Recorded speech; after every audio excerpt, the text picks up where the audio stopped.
Hey everyone, welcome back to Returning to Basics. Teresa and I are scrambling around this afternoon because we have a hard freeze coming, oddly enough, in the next couple of nights. And so we're going to get our potatoes in that we have outside. We're going to get some young trees in that are in buckets still. We're going to cover up our strawberries and cover up our potatoes and some things like that. So we thought you might be interested in seeing what we're doing. Also thought I might show you something that we have growing right here inside the sunroom. You can see our potato slips that we're growing for our sweet potatoes. But we pruned one of our apple trees out front earlier, and I took the tips and I put them in here, and look at what they're doing. We hope that we're going to be able to propagate some apple trees off of these. Look at that one, it even bloomed. It's really looking good. This is a lemon tree that I purchased last fall, and I know it looks pretty bad, but it had spider mites. So truthfully, I'm surprised it's made it this far. I have overcome the spider mites, and we're getting all kinds of new leaves and new shoots. So I'm very anxious. Well, this says lemon. It's a Meyer lemon. Yes, here on this tag it says Meyer lemon. And they're supposed to be self-fertilizing, or what is that called? Self-fertile. Self-fertile. So we don't need two in order to get lemons. So we thought that would be an interesting project. I just happened to run across them at the big box store and thought, well, we'll give it a try. And I wasn't aware until I picked it up at the store. These things have pretty sharp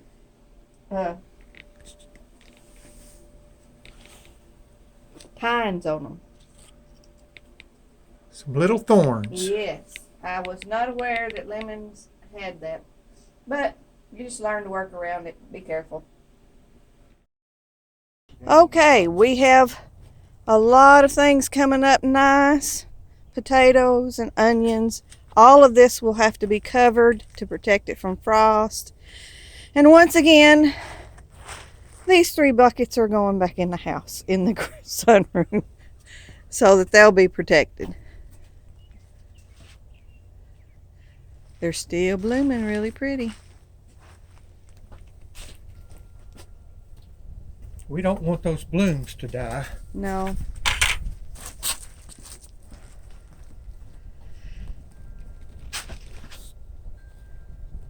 All right, we got those in and put little water catchers under the bottom of them. I don't know what Teresa calls those, but that's what I call them. And they'll be in here for about 3 days. On to the rest outside.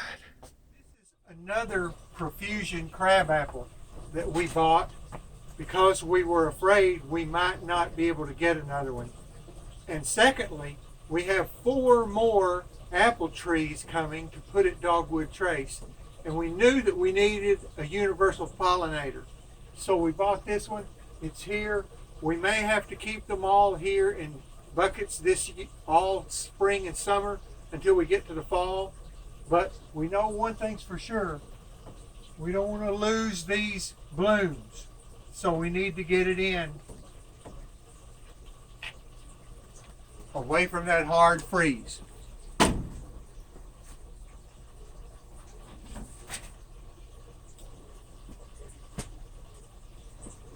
We also have willow trees. Are we going to do something with these? Yes, they will go in there alongside the crabapple. The issue is, I got these off a tree on the side of the road, and they have just grown, and I have multiplied them. This is the big mama right here in the blue bucket.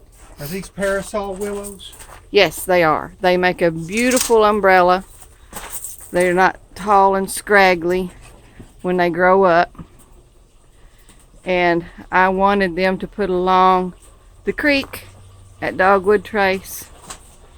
So we're going to protect them too. It's getting crowded in there. Also, you notice all of the Swiss chard is gone. The snowstorm got so cold that I lost everything but the big one over in the grow bed. And the bottom of that is very, very large. This is the last of the ones that I grew. I'm thinking it was 3 years ago now. Yeah, it's going on 3 years old. Look how big that thing is. And it had a few leaves that looked kind of bad. I just pruned it back a little bit and it's come right on back. And these are an experiment. These are cuttings from that profusion crabapple. And I took the tips off the branches.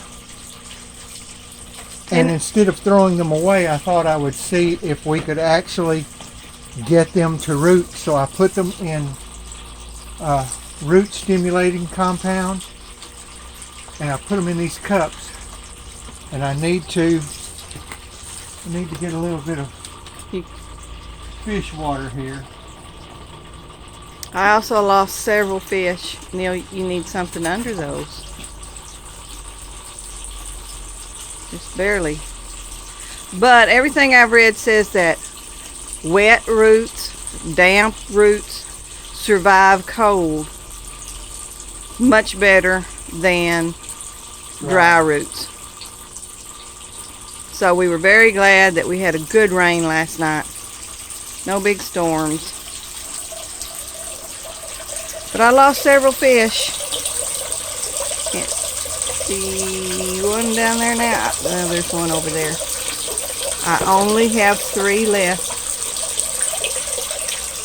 They're about 8 to 10 inches long, including their big fantail.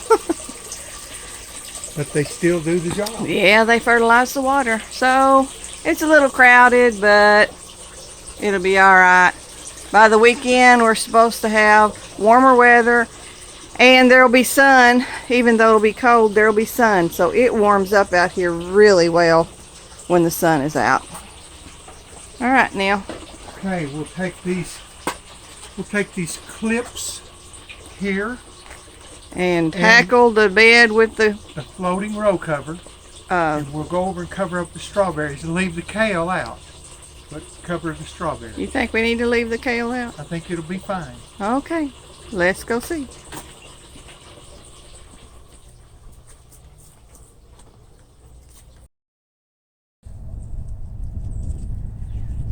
Strawberries will be here soon. Look at those blooms.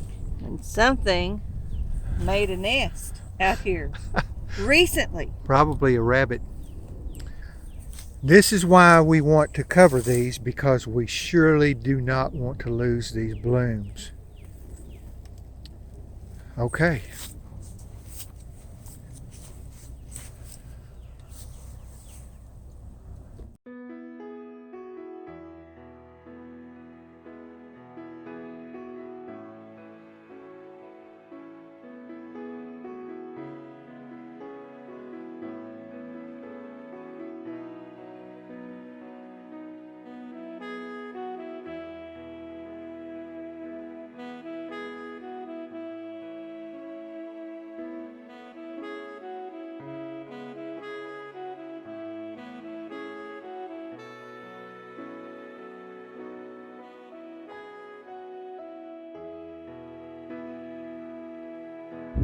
I know they're onions.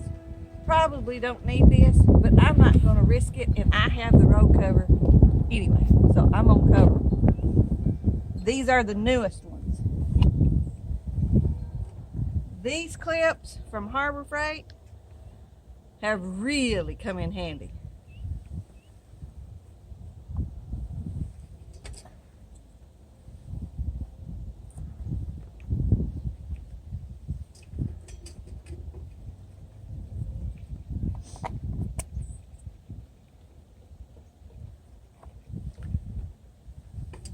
They're not that expensive. You can take them off, put them on, use them over and over again. I've used them in the greenhouse for a long time. And now they're really coming in handy.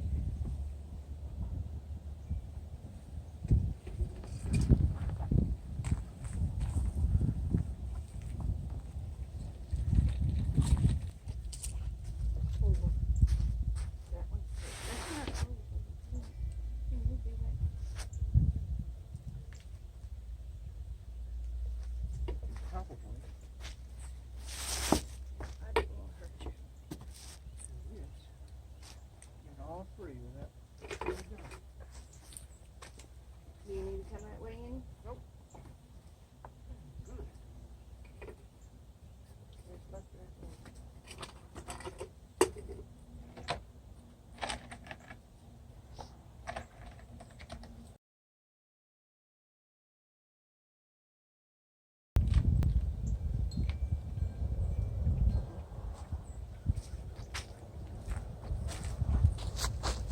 One of my deterrents for the other critters that dug holes out there, I have an owl somewhere, right there.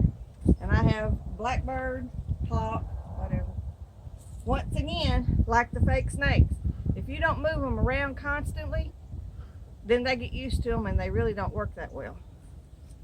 But we do use the snakes in the grapevines, and it does keep birds out of the grapevine. So they're more of a bird deterrent than squirrel. I'm gonna go find some more row cover. Okay.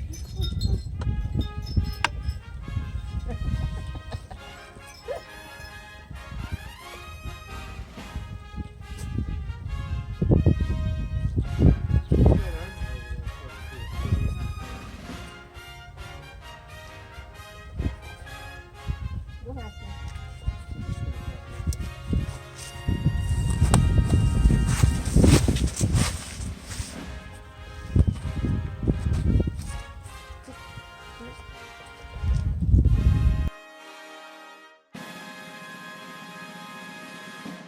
I think we're good with all the new young stuff. The older stuff, in fact, I'm looking up recipes for doing kale chips. It's bolting, so I'll just probably harvest all of that in the next 24 hours, and we'll have a kale chip feeding frenzy. So we got our trees in. Yes. Got a row cover over all the young tender stuff and on our blooming strawberries. So I think we're good to go. Thanks for coming along with us on our little garden experiment. If you like us, please click the like button. You can hit the bell and it'll tell you whenever we have something new coming out. We're trying to do more frequent things. Now that spring's here, we're super busy getting it all going anyway. And tell your friends about us. That really helps us, gets us in the algorithm for YouTube, gets more viewers. And if you have a comment, please list it. We learn from each other as gardeners, so that would really help. If you've tried something and it didn't work, then we'd like to know about it so that we don't make the same things happen that you did. Come back, visit us often. We really appreciate you. Bye.